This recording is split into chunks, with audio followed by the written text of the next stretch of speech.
போயிட்டு வரேன்னு சொல்லிட்டு கைவீசம்மா கைவீசுன்னு ஸ்கூலுக்கு கிளம்பி போயிட்டோம்.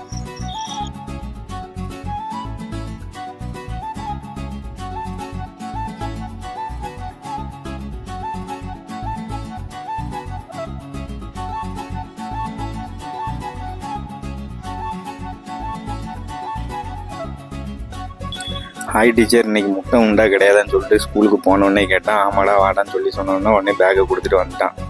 சரி டேடி போயிட்டு வாங்கன்னு சொல்லி எனக்கு ஒரு முத்தத்தை கொடுத்துட்டு அனுப்பிவிட்டான்.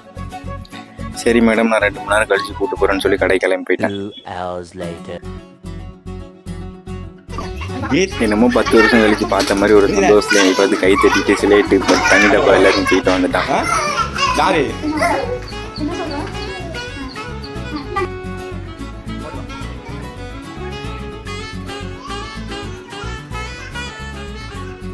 என் ஸ்லேட்டுன்னு சொன்னோன்னு உடனே டீச்சர் பார்க்கொண்டா நான் பேக்குள்ளே வைக்கிறேன்னு சொல்லிட்டு பேக்கை திறந்து உள்ளே வச்சு விட்டாங்க.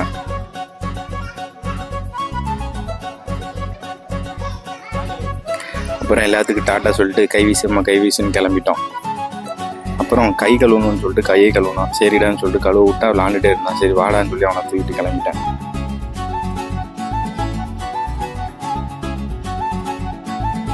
டேடி எனக்கு முட்டை கொடுத்தாங்க அப்படின்னு சொன்னான். சரியா எனக்கு ஒன்று தாடான்னு சொன்னான். அதெல்லாம் தர முடியாது, எனக்கு மட்டும்தான் சொல்லிட்டு ஓடிட்டான் கொடுன்னு.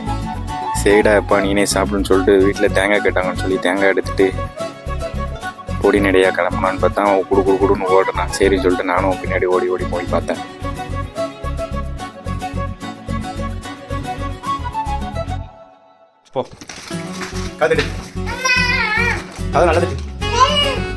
Mummy come. சரி ஸ்கூல் என்ன படிச்சா?